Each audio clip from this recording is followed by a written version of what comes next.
Your life if you spend your 20s building wealth versus spending it. Two people, same city, same age, same first paycheck. One of them is going to be worth over $1 million by the time they're 40. The other one is going to wonder where all the money went.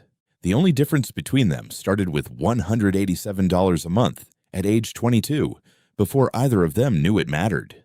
This video is not about discipline. It is not about sacrifice.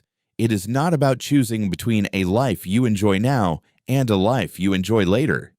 It is about two systems, built in your 20s, that run on autopilot for the next 2 decades and arrive at age 40 as two completely different lives. You are going to live inside both of them. The first real paycheck just hit, $3,400. I've been waiting for this for 4 years. Rent is $1,100. Groceries, utilities, transport, call it $900 more. That leaves $1,400, $1,400 at the end of every month that doesn't have a name yet. What I do with that $1,400, what I do with it before it finds its own name, is the entire story. Most people don't make a decision here. They let the money make it for them.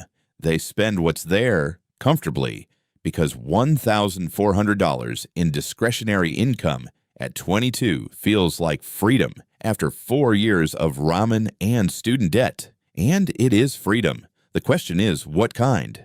I set up the transfer 3 months ago. $40 a week, automated, gone before I can spend it. I don't think about it anymore. That's the point. I automated it so I wouldn't have to make the decision every month, because every month I'd find a reason not to. A trip, a birthday dinner, a thing I'd been putting off buying.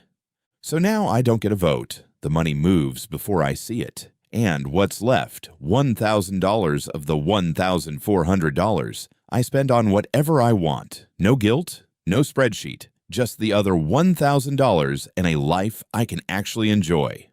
By the time I'm 25, the Roth IRA has $18,000 in it. I didn't feel those contributions. I never had to choose between saving and living. I just built a system and let it run.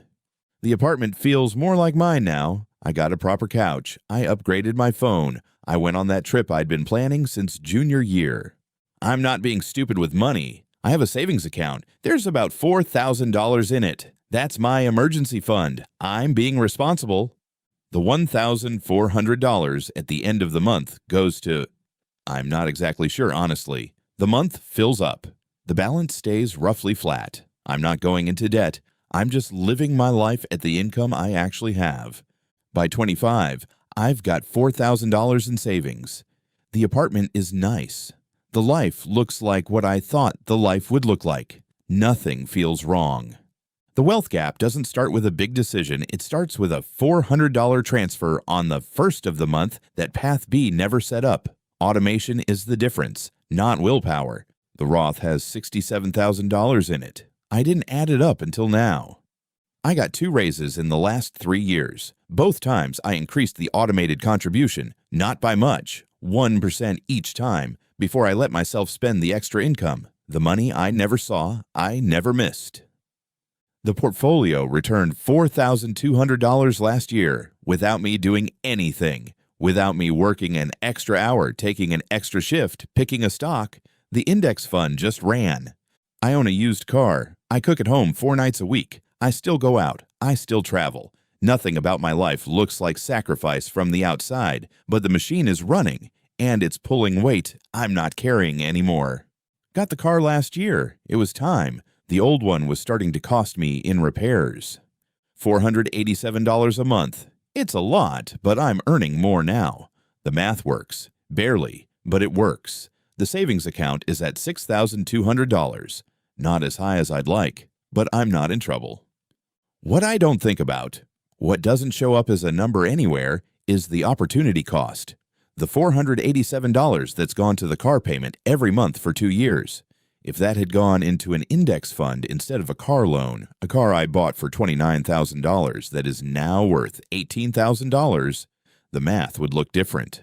But I don't run that calculation. Nobody does. The car is the car. The payment is just a bill.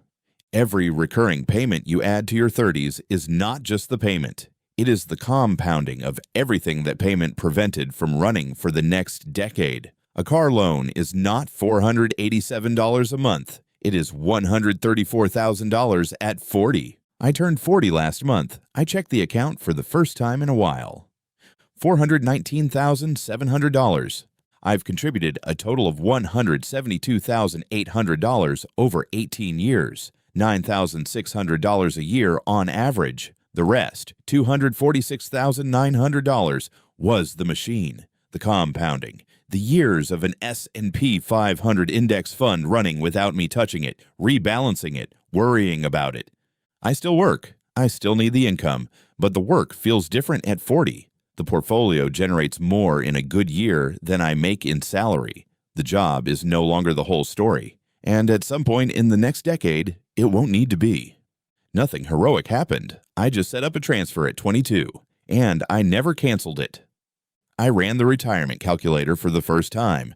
I make good money now. The house is worth something. The life is full. By any normal measure, things are going well. But the 401k has $58,700 in it. The Fidelity benchmark says I should have 3 times my salary by 40. For me, that's $225,000. I'm at 1/4 of where I should be. I didn't do anything wrong. I just didn't do the thing automatically. Every time there was extra money, it went somewhere real and present and visible. The vacation, the renovation, the car that needed replacing. Nothing frivolous, just the life filling up with things that cost money, as lives do when there's no system running quietly in the background that claims the money first.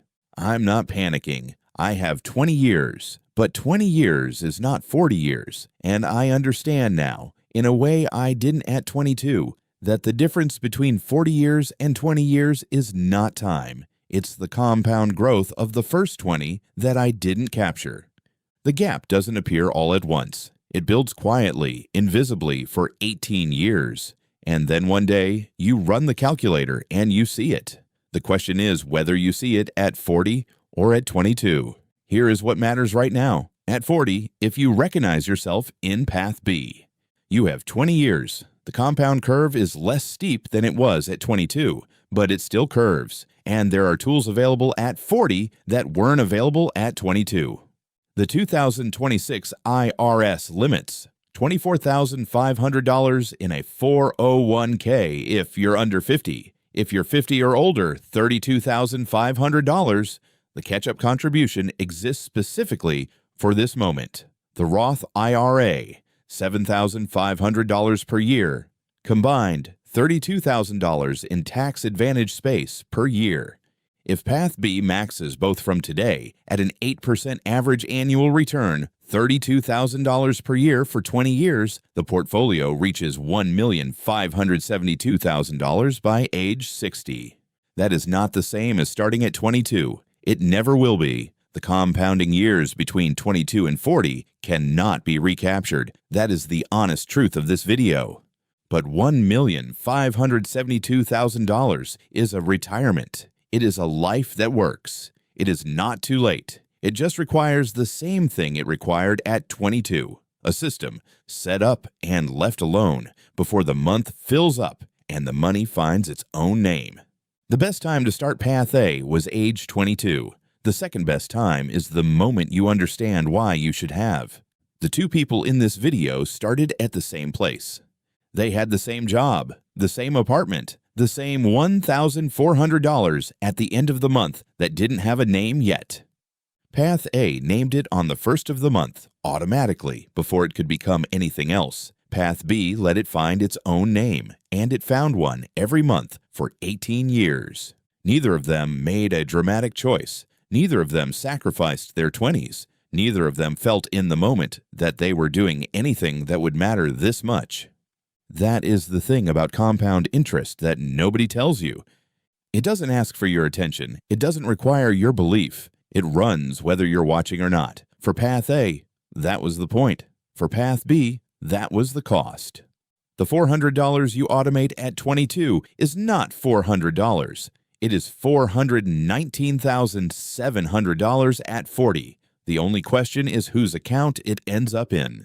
3 things before you go. Drop a comment right now.